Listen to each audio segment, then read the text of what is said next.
વડોદરામાં નવનિર્મિત સરદારધામ 3નું વડાપ્રધાન શ્રી નરેન્દ્રભાઈ મોદીના હસ્તે ભવ્ય લોકાર્પણ। રૂ150 કરોડના ખર્ચે નિર્મિત સંકુલમાં 2000 વિદ્યાર્થીઓને સ્પર્ધાત્મક પરીક્ષાઓ અને વ્યવસાયલક્ષી તાલીમ મળશે। વડોદરા, તા 11 મે 2026 સોમવાર। વડાપ્રધાન નરેન્દ્રએ આજે વડોદરાની મુલાકાત દરમિયાન વાઘોડિયા ચોકડી નજીક પાટીદાર સમાજ દ્વારા નિર્મિત ભવ્ય સરદારધામ 3નું લોકાર્પણ કર્યું હતું। આશરે રૂ150 કરોડના ખર્ચે નિર્માણ પામેલા આ વિશાળ સંકુલમાં 2000મી વધુ વિદ્યાર્થીઓને સ્પર્ધાત્મક પરીક્ષાઓની તાલીમ, રહેઠાણ તેમજ વ્યવસાયલક્ષી માર્ગદર્શન આપવામાં આવશે। કાર્યક્રમમાં મુખ્યમંત્રી ભૂપેન્દ્ર પટેલ, નાયબ મુખ્યમંત્રી હર્ષ સંઘવી સહિત અનેક આગેવાનો, ઉદ્યોગપતિઓ, સમાજના અગ્રણીઓ અને મોટી સંખ્યામાં નાગરિકો ઉપસ્થિત રહ્યા હતા। તેમણે કહ્યું કે ભાષાના આધારે થતા ભેદભાવને દૂર કરી કૌશલ્ય વિકાસ, નવીનતા, સંશોધન અને એપ્રેન્ટિસશીપ દ્વારા યુવાનોને વધુ સશક્ત બનાવવામાં આવી રહ્યા છે। સ્ટાર્ટઅપ ઇન્ડિયા અભિયાનથી નાના શહેરોના યુવાનોમાં પણ ઉદ્યોગસાહસિકતા વિકસી રહી હોવાનું તેમણે જણાવ્યું હતું। ગુજરાતના ઔદ્યોગિક વિકાસ અંગે વડાપ્રધાનશ્રીએ જણાવ્યું હતું કે રાજ્ય સેમિકન્ડક્ટર, ગ્રીન એનર્જી, એરોસ્પેસ અને એડવાન્સ એન્જિનિયરિંગ જેવા ક્ષેત્રોમાં નવી ઓળખ ઊભી કરી રહ્યું છે। સાણંદ, ધોલેરા અને સુરતમાં સેમિકન્ડક્ટર પ્રોજેક્ટ્સ ઝડપથી આગળ વધી રહ્યા છે ત્યારે વડોદરા મેન્યુફેક્ચરિંગ અને ટ્રાન્સપોર્ટ ક્ષેત્રે મહત્વપૂર્ણ કેન્દ્ર તરીકે ઉભરી રહ્યું છે। તેમણે જણાવ્યું હતું કે વડોદરામાં નિર્મિત મેટ્રો કોચિસ હવે વિદેશોમાં નિકાસ થઈ રહી છે જ્યારે સાવલી ખાતે આધુનિક રેલ કોચિસનું ઉત્પાદન થઈ રહ્યું છે। આ પ્રસંગે મુખ્યમંત્રી શ્રી ભૂપેન્દ્ર પટેલે જણાવ્યું હતું કે સરદાર સાહેબના સપનાના ભારતના નિર્માણ માટે વડાપ્રધાન શ્રી નરેન્દ્રભાઈ મોદી સંકલ્પબદ્ધ છે। તેમણે જણાવ્યું કે કલમ 370 દૂર કરીને વડાપ્રધાનશ્રીએ સરદાર પટેલના રાષ્ટ્રીય એકતાના સ્વપ્નને સાકાર કર્યું છે। તેમણે ઉમેર્યું હતું કે સરદારધામ મિશન 2026 અંતર્ગત સમાજ દ્વારા હાથ ધરાયેલા 5 સંકલ્પોને સાકાર કરવા આ સંકુલ મહત્વપૂર્ણ સાબિત થશે। મુખ્યમંત્રીશ્રીએ રૂ500 કરોડની સરદારધામ વિદ્યા સહાય યોજના નો ઉલ્લેખ કરતા જણાવ્યું હતું કે ગામડા અને જરૂરિયાતમંદ વિદ્યાર્થીઓને ઉચ્ચ શિક્ષણ તથા રહેઠાણ જેવી સુવિધાઓ ઉપલબ્ધ કરાવી સમાજ નિર્માણ થકી રાષ્ટ્ર નિર્માણનો પ્રયાસ થઈ રહ્યો છે। તેમણે પાટીદાર સમાજના વૈશ્વિક યોગદાનની પ્રશંસા કરતા જણાવ્યું હતું કે વિશ્વના કોઈપણ ખૂણે વસેલો પાટીદાર સમાજ ગુજરાતની ઓળખ અને ખમીરને ગૌરવ અપાવે છે।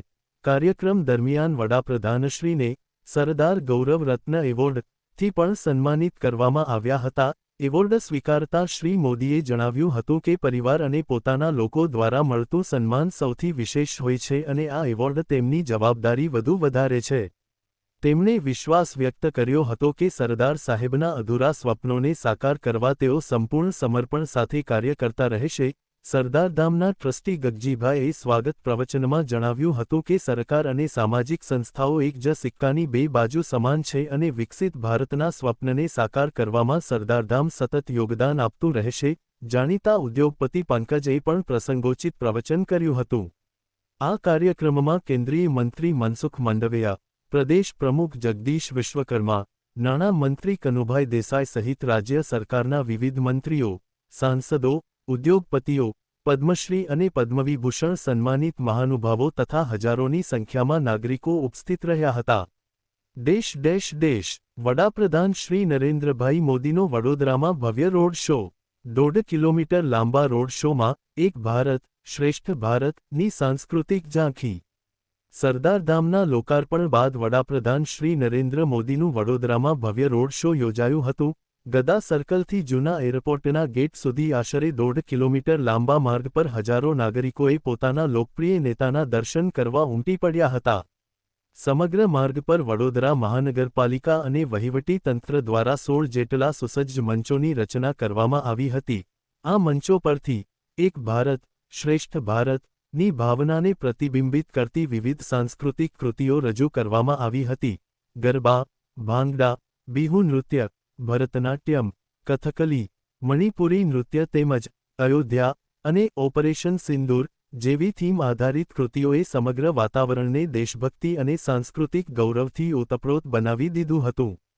ગુજરાતની પરંપરાગત ગરબાની રમઝથી શરૂ થયેલા આ રોડ શોમાં બંગાળી, આસામી, તમિલ, કેરળ અને પંજાબી કલાકારોએ પોતાની વિશિષ્ટ કલા દ્વારા સૌનું મન મોહી લીધું હતું। વિવિધ લોકનૃત્યો અને શાસ્ત્રીય નૃત્યોની આ ભવ્ય ઝાંખીએ સમગ્ર કાર્યક્રમને યાદગાર બનાવી દીધો હતો.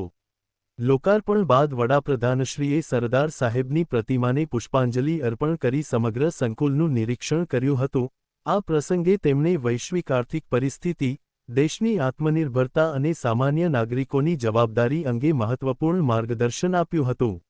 રોડ શોમાં વડાપ્રધાનશ્રી સાથે મુખ્યમંત્રી શ્રી ભૂપેન્દ્ર પટેલ, નાયબ મુખ્યમંત્રી શ્રી હર્ષ સંઘવી તથા સંગઠનના પ્રદેશ પ્રમુખ શ્રી જગદીશ વિશ્વકર્મા પણ ઉપસ્થિત રહ્યા હતા.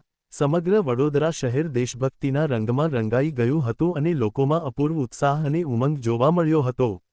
વડાપ્રધાનશ્રીએ પોતાના સંબોધનમાં જણાવ્યું હતું કે છેલ્લા કેટલાક વર્ષોમાં કોરોના મહામારી, વૈશ્વિક આર્થિક મંદી અને પશ્ચિમ એશિયામાં વધતા સંઘર્ષોને કારણે સમગ્ર વિશ્વ અસ્થિર પરિસ્થિતિમાંથી પસાર થઈ રહ્યું છે.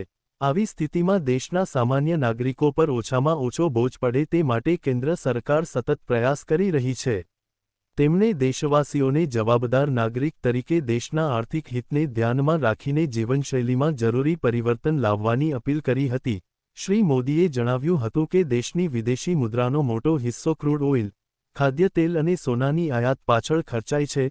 તેથી નાગરિકોએ પેટ્રોલ અને ડીઝલનો ઓછામાં ઓછો ઉપયોગ કરવો જોઈએ અને મેટ્રો, ઇલેક્ટ્રિક બસો, જાહેર પરિવહન તથા કાર્પુલિંગને પ્રોત્સાહન આપવું જોઈએ. તેમણે વર્ચ્યુઅલ મીટિંગ્સ અને વર્ક ફ્રોમ હોમ મોડલને વધુ પ્રાથમિકતા આપવા અનુરોધ કર્યો હતો. સાથે જ શૈક્ષણિક સંસ્થાઓને પણ જરૂરી હોય ત્યાં સમયબદ્ધ ઓનલાઇન શિક્ષણ વ્યવસ્થા અંગે વિચારણા કરવા પ્રેરણા આપી હતી. વડાપ્રધાનશ્રીએ સોનાની ખરીદી ટાળવાની પણ અપીલ કરતા જણાવ્યું હતું કે હાલની પરિસ્થિતિમાં દેશની વિદેશી મુદ્રા બચાવવી અત્યંત જરૂરી છે. તેમણે વોકલ ફોર લોકલ અભિયાનને જનાંદોલન બનાવવાની જરૂરિયાત વ્યક્ત કરી હતી અને સ્થાનિક ઉત્પાદનો ખરીદીને દેશના ઉદ્યોગકારોને મજબૂત બનાવવા અનુરોધ કર્યો હતો. કૃષિ ક્ષેત્રની ચર્ચા કરતાં વડાપ્રધાનશ્રીએ કુદરતી ખેતીને પ્રોત્સાહન આપવા, રાસાયણિક ખાતરો ઉપરની નિર્ભરતા ઘટાડવા અને ડીઝલ પંપના સ્થાને સોલાર પંપનો ઉપયોગ વધારવા ઉપર ભાર મૂક્યો હતો. તેમણે જણાવ્યું હતું કે ટકાઉ કૃષિ અને સ્થાનિક ઉત્પાદન જ ભારતને લાંબા ગાળે આર્થિક રીતે મજબૂત બનાવશે. દેશની અંદર પ્રવાસનને પ્રોત્સાહન આપવા અપીલ કરતા શ્રી મોદીએ જણાવ્યું હતું કે ઉનાળાની રજાઓમાં વિદેશ પ્રવાસ કરતા ભારતના ઐતિહાસિક અને સાંસ્કૃતિક સ્થળોની મુલાકાત લેવી જોઈએ. તેમણે ડેસ્ટિનેશન વેડિંગ માટે પણ ભારતના સ્થળોને પ્રાથમિકતા આપવા અનુરોધ કર્યો હતો અને ખાસ કરીને સ્ટેચ્યુ ઓફ યુનિટી જેવા વિશ્વપ્રસિદ્ધ પર્યટન કેન્દ્રોમાં આવા સમારોહ યોજવાની હિમાયત કરી હતી. સરદારધામના કાર્યોની પ્રશંસા કરતાં વડાપ્રધાનશ્રીએ જણાવ્યું હતું કે આવી સંસ્થાઓ યુવાનો માટે લોન્ચિંગ પેડ સમાન છે. તેમણે કહ્યું હતું કે શિક્ષણ અને સંસ્કારથી જ સમાજ અને રાષ્ટ્રનું ભવિષ્ય મજબૂત બને છે. અમદાવાદ, સુરત, રાજકોટ, ભુજ, મહેસાણા અને દિલ્હી સહિતના સરદારધામ કેન્દ્રો યુવાનોના જીવન ઘડતરમાં મહત્વપૂર્ણ ભૂમિકા ભજવી રહ્યા હોવાનું તેમણે જણાવ્યું હતું. શિક્ષણ ક્ષેત્રે સરકારના પ્રયાસોની ચર્ચા કરતાં વડાપ્રધાનશ્રીએ નવી રાષ્ટ્રીય શિક્ષણ નીતિનો ઉલ્લેખ કર્યો હતો. આ સાથે આજની બધી મહત્વપૂર્ણ ખબરો પૂર્ણ થાય છે. તમે જોઈ રહ્યા હતા બરોડા આજતક લાઈવ. વિશ્વાસપાત્ર સમાચારનો વિશ્વસનીય સ્ત્રોત. હું છું રવિન્દ્ર. આપ સૌનો દિલથી આભાર. વડોદરા અને આસપાસની દરેક મહત્વપૂર્ણ અપડેટ માટે જોડાયેલા રહો અમારી સાથે. ફરી મળીએ નવી ખબર સાથે.